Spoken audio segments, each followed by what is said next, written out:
She kissed me like she always did, out of routine, without warmth, like checking off a box. Then she turned toward the mirror, smoothing her dress with that faraway expression she thought I never noticed. "We'll take separate cars. In case you feel like leaving early," she said, voice casual, too casual. I didn't argue. Just nodded. That's what she expected anyway. I helped our son into the passenger seat, fastening his belt as he watched me with that quiet intensity children have when they sense a storm on the horizon. He didn't say anything. Neither did I. By the time we backed out of the driveway, her car was already gone. Midway through the drive, he leaned over, his voice so soft it barely reached my ear. "Dad, Mom doesn't know I found this." He slowly opened his palm. A hotel keycard sat in his hand, plain white plastic, the number 237 scribbled in blue ink. And beneath it, a name, Mark. I took the card from him. My hands were steady, for now. I smiled at him, but it felt foreign on my face. A mask. "I think I missed the turn," I said, veering off the highway. He didn't question me. Just nodded. He's a smart kid. Gets that from me. The hotel wasn't anything special. Clean, bland, forgettable. The kind of place no one makes eye contact. I parked behind the building and left the engine running. "Wait here," I told him. "I won't be long." He didn't ask why. He just nodded again. The elevator reeked of disinfectant and bad decisions. I stood silently as the red numbers ticked up like a slow countdown. Second floor. Left turn. Room 237. I knocked once. Silence. Then the soft click of a lock. The door creaked open a few inches and stopped. A man stood there. Tall. Shirt unbuttoned halfway down. Barefoot.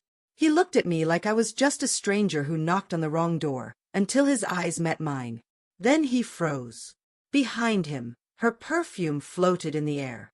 Her laugh echoed softly. Her silhouette blurred behind the curtain, framed in hotel room light. "Mark, who is it?" she called out from the bed. His lips parted. But my name wasn't Mark. Never had been. He shut the door slowly. I let him. I didn't knock again. There was no need. I already knew. That night, I said nothing. Not over dinner, not in bed. She smiled like always, like everything was normal, like nothing had just shattered.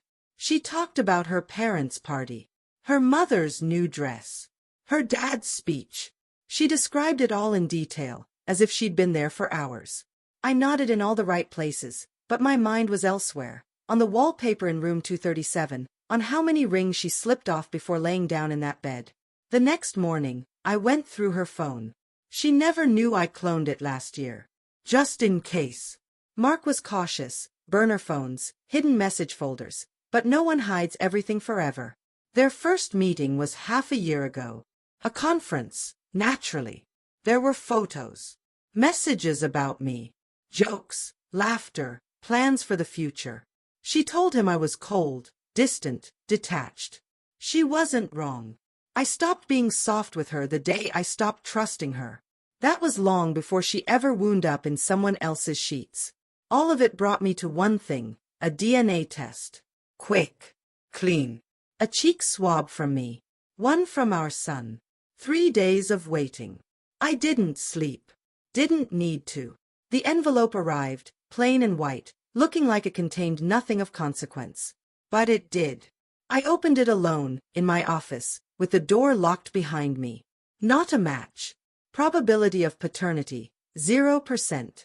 I read it again. And again. Then I folded the page and slipped it into my jacket pocket, like tucking away a loaded weapon.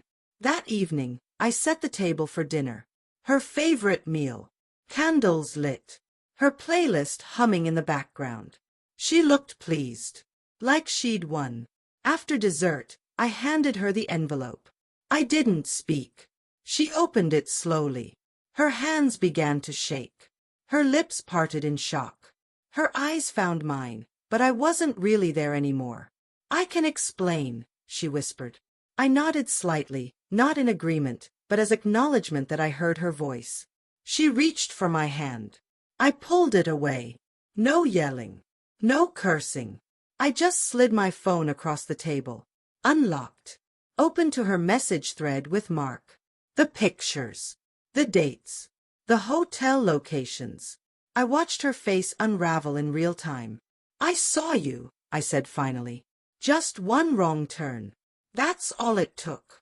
She started to cry. But tears aren't regret. They're just fear wearing sympathy's mask. I didn't mean for this to happen, she sobbed. You meant it every single time you lied. She stood, reaching out again. I stepped back. Clean, calm. Then I told her the one truth she never expected. He's not mine. But I'll raise him anyway, because you don't deserve him. She dropped into the chair, hollowed out like someone had cut her strings. I left. No slammed doors. No dramatic speeches. Just space. And silence.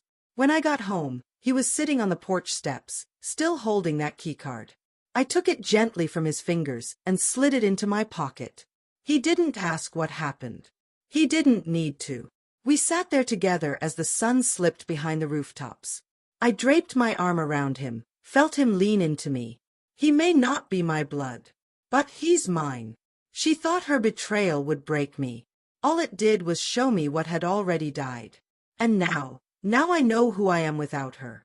Finality doesn't come with shouting. It's just a door that closes, and no longer needs a lock. And I never looked back.